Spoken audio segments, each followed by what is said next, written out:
What's up, guys? Today I'm going to teach you how to do 50-50s on round rails. This is one of those tricks that I'm not really good at, but I can do them.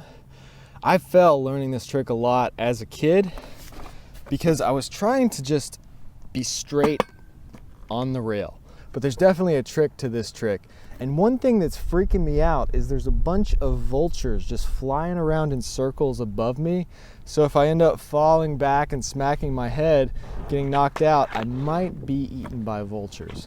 Okay, so like I was saying, there's a key to this trick. When I was first learning these as a kid, I was trying to land straight on the rail and just balance.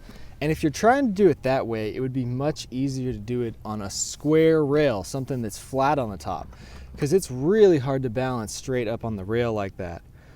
But the thing is, round rails are actually easier for 50-50s than thin square rails, because on the round rail, you can lock in like this. So what you're gonna do is as soon as you ollie and land on the rail, you don't have to immediately land like this. You can just kind of slide into that by just barely pushing a little scissor kick, a little twist with your feet, and you can just lock into that. And once you're locked in like this, you can just sit up on the rail as long as you want. If you're locking in with both wheels on one side, it's definitely easier to fall and smack the back of your head on the ground. Either way, it's really hard to lock your feet in on one side, but when you counter lock them like this, you'll see a lot of people who skate handrails and big round rails do this. It really locks you in.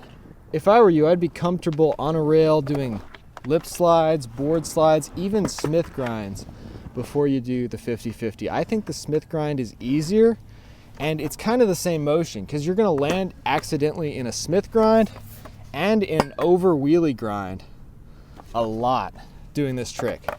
But what you want to do is just come at a slight angle ollie, shift your weight on there. Obviously you want to know how to do 50-50s on ledges first, so it's kind of the same thing, but you're just shifting the back just a little bit harder, just slightly harder to land at that angle and lock in at an angle like that. Before you learn to do this rolling, you want to do it stationary a few times for sure to get the feeling of just popping into it.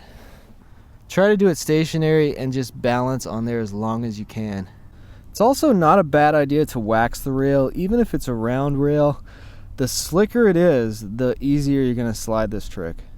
So that's how you do 50-50s on round rails. I know mine were really sloppy because I haven't done this trick in several years. I mean, it's been a while since I've done a 50-50 on any rail, but a 50-50 on a round rail is something that I rarely do. But it's really fun. I'm going to start doing it more often. I'm going to start doing it at skate parks because it really is a fun trick. It slides really good. I mean, it probably slides as good as any grind on that rail. You can really lock into them. So I definitely like doing them. So I really hope you guys enjoyed this video. If you like this kind of content, reviews, tutorials, and videos about what I'm learning as I grow as a skateboarder, hit that subscribe button, and thanks for watching.